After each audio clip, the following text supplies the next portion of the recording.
कभी कभी सबसे गहरा एहसास प्रवाह में नहीं बल्कि ठहराव में आता है, जब जीवन आपको चुनौती देता है। अपने पैरों को एक दिन से दूसरे दिन तक घसीटते हुए मैं वास्तव में क्या कर रहा हूँ? यह एक प्रश्न प्रत्येक विवेकशील व्यक्ति के जीवन में अपरिहार्य है। इसे अस्तित्वगत संकट कहें, मध्य जीवन संकट कहें या जो भी आप चाहें। यदि आपने अपना जीवन किताब के अनुसार जिया है और दूसरों और स्वयं की मदद करने के लिए हर संभव प्रयास किया है, तो यह चरण अपरिहार्य है। प्रत्येक समझदार व्यक्ति अपने जीवन के किसी न किसी मोड़ पर लगातार खालीपन की भावना से ग्रस्त रहता है। सब कुछ है लेकिन कुछ भी नहीं है, तुम्हें लगता है। दुखी होने का कोई वास्तविक कारण नहीं है और फिर भी खुशी कहीं नहीं मिलती। मेरे पास धन, परिवार, स्वतंत्रता और रुतबा है, मुझे खुश होना चाहिए, आप सोचते हैं। लेकिन जीवन अभी भी व्यर्थ लगता है। मानो जितना अधिक हम अर्जित करते हैं, उतना अधिक खालीपन महसूस करते हैं। हालांकि हर अमीर आदमी खालीपन महसूस नहीं करता और हर गरीब आदमी संतुष्ट महसूस नहीं करता। वैसे भी हर समय नहीं। खुशी एक चुलबुली साथी है। आप इसकी वफादारी या स्थिरता पर दाव नहीं लगा सकते। अक्सर हम सोचते हैं कि खुशी मेरे सपनों की दुनिया में मौजूद है, एक ऐसी जगह जहां सब कुछ और हर कोई मेरे अनुसार चलेगा। और चूंकि जीवन मेरी इच्छानुसार चलेगा, मुझे अपर्याप्तता, ईर्ष्या, क्रोध आदि की भावनाओं से नहीं जूझना पड़ेगा। यह एक उदात्त एवं अज्ञानपूर्ण दृष्टिकोण है। चुनौतियों और संघर्ष से रहित जीवन आवश्यक रूप से एक खुशहाल जीवन नहीं है।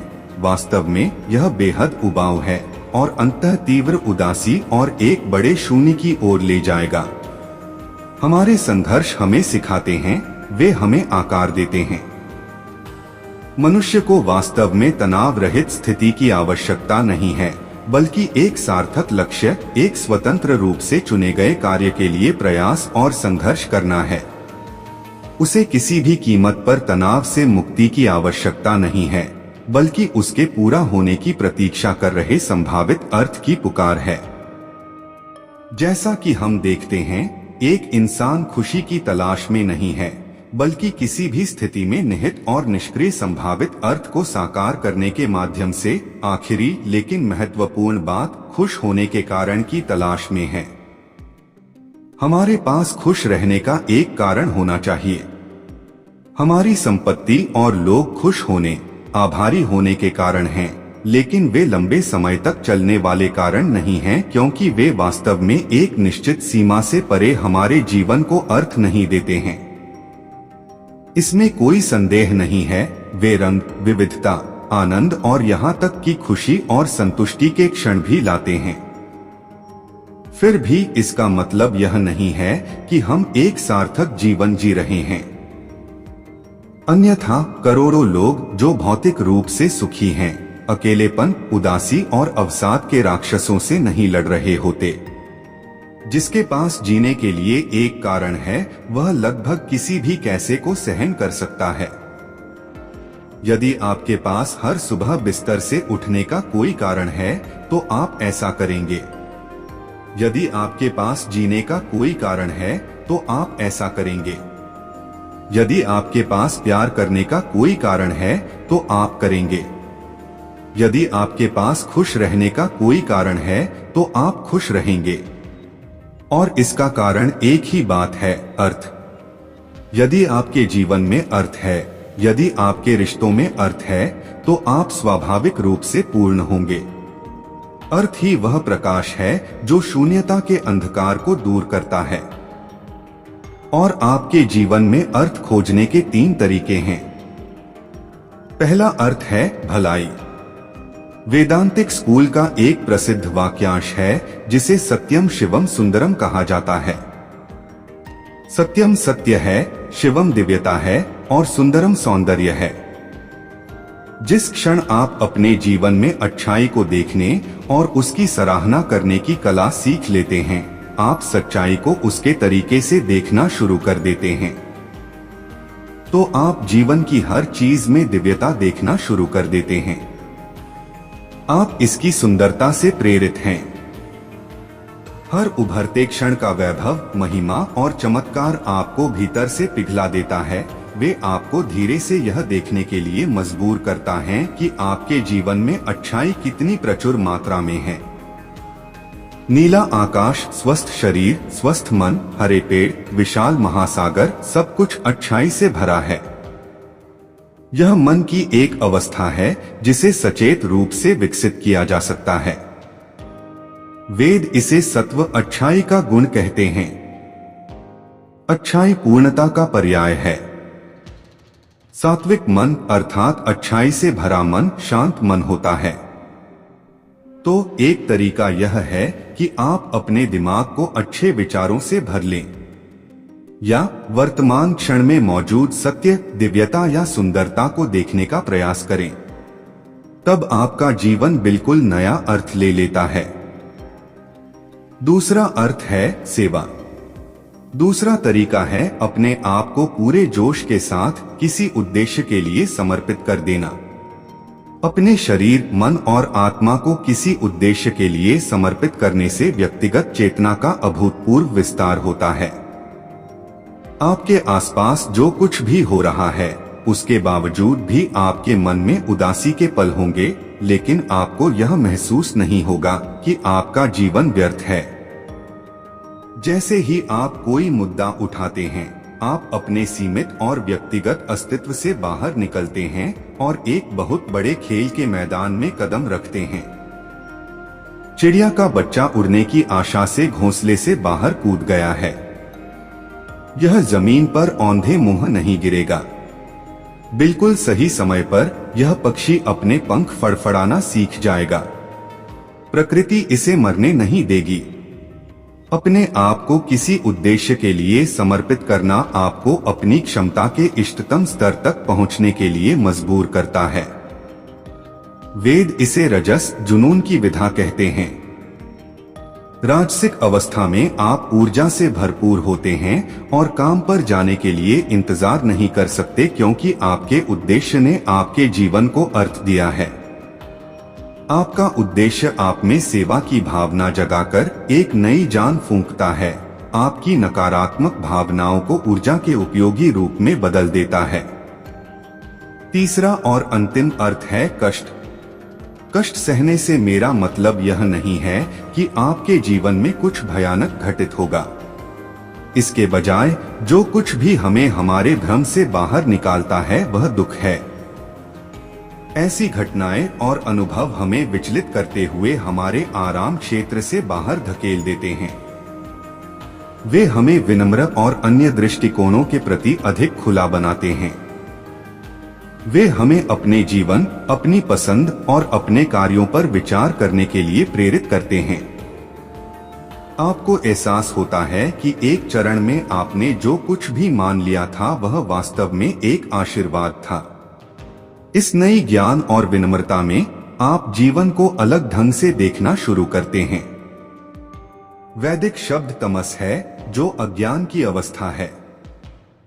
अज्ञान दुहक की ओर ले जाता है।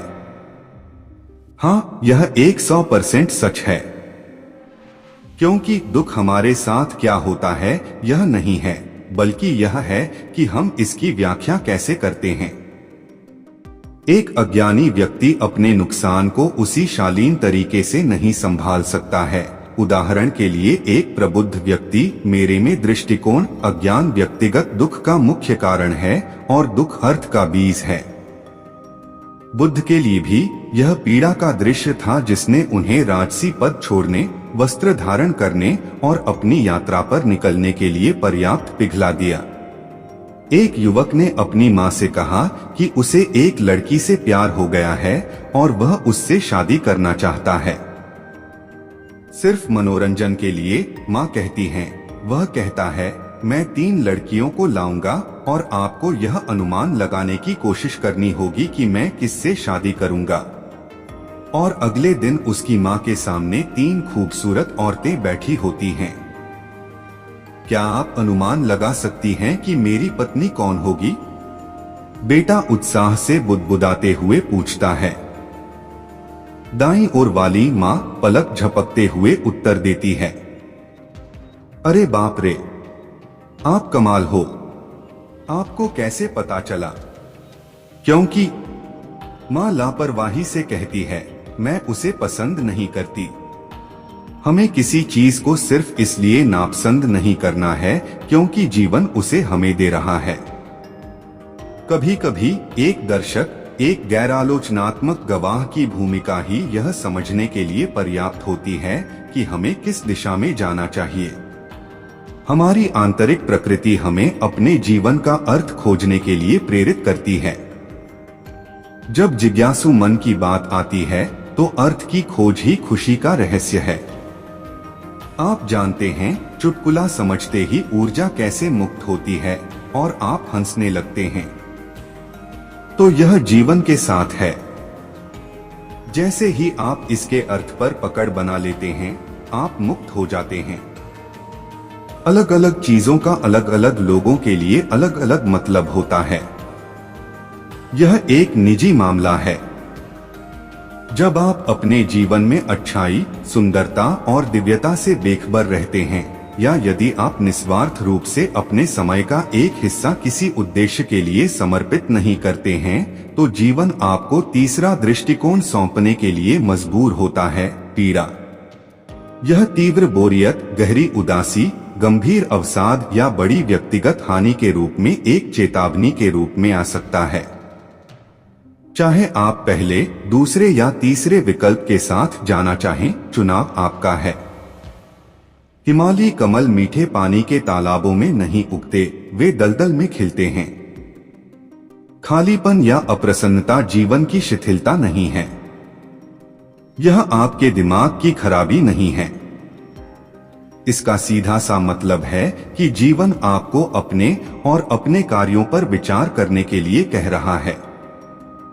यह आपसे पूछ रहा है कि अब आप अपनी कलिक की उपेक्षा न करें या आप कोई दूसरा ढूंढ लें। सुगंध का बीज ही आपके अस्तित्व का आधार है। जब ठहराव आता है तो परिवर्तन का कमल खिलने के लिए तैयार हो जाता है। आपको बस इसका विरोध नहीं करना है। प्रवाह के साथ चलें और देखें कि जीवन आपको कहां ले जाता है। बीज को अंकुरित होने दो। जिसके पास जीने के लिए कोई कारण है, वह लगभग किसी भी प्रकार को सहन कर सकता है।